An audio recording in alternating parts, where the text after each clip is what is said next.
వాటినే పునాదులు అంటారు. ఏంటో పునాదులు అంటే బాప్తిసము తీసుకోవటం.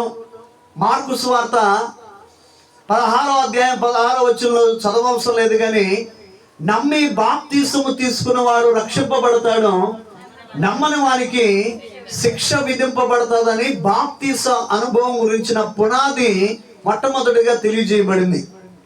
అయితే ఈరోజు చాలా సంఘాలు కూడా బాప్తిసాలు లేవని, బల్లారాధన లేదని చెప్పుకొచ్చే సేవకులు లేకపోలేదు, డినామినేషన్ కూడా లేకపోలేదు.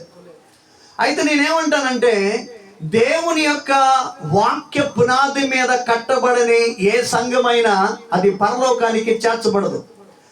ఆ సంఘాల ప్రజలు ఉండొచ్చు, పెద్దలు ఉండొచ్చు, లేకపోతే ప్రార్థన చేసే మనుషులు ఉండొచ్చు. అయితే వాక్య ఆధారభూతమైనది కాదు కాబట్టి ఆ సంఘాలు పరలోకానికి వెళ్ళలేవు, ఆ మనుషులు వెళ్ళలేరు, కాపర్లు కూడా వెళ్ళలేరు. కారణం ఏంటంటే అది క్రైస్తవ్యానికి తొలిమెట్టు.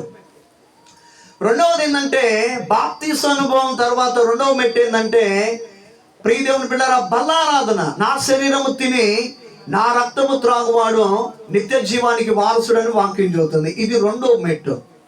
మూడవది ఏంటంటే విశ్వాసం కలిగి జీవించాలి మనం, ప్రభు నమ్ముకున్నటువంటి మనం. అందుకనే ఈ ఉజ్జయ జీవితాన్ని మనం చూసినప్పుడు మీరు గనక ఉదాహరణకి 4వ వచనం చూడండి. 2వ దినవృత్తాంతాల గ్రంథం 26వ అధ్యాయము 5వ వచనం చూద్దాం. ఆశ్రయించినంత కాలం అని ఉంటుంది అక్కడ. ఎక్కడ?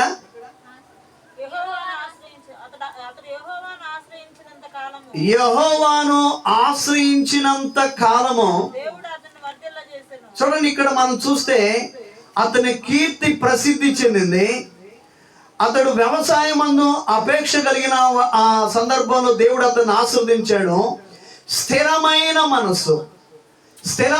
మనసు అతడు కలిగి ఉన్నాడని కింద వచనాలు మనం చదువుతూ ఉన్నప్పుడు మనకు ఉంటుంది. స్థిరత్వం అంటే అర్థం ఏంటంటే విశ్వాసములో స్థిరత్వం. దేంట్లో స్థిరత్వం?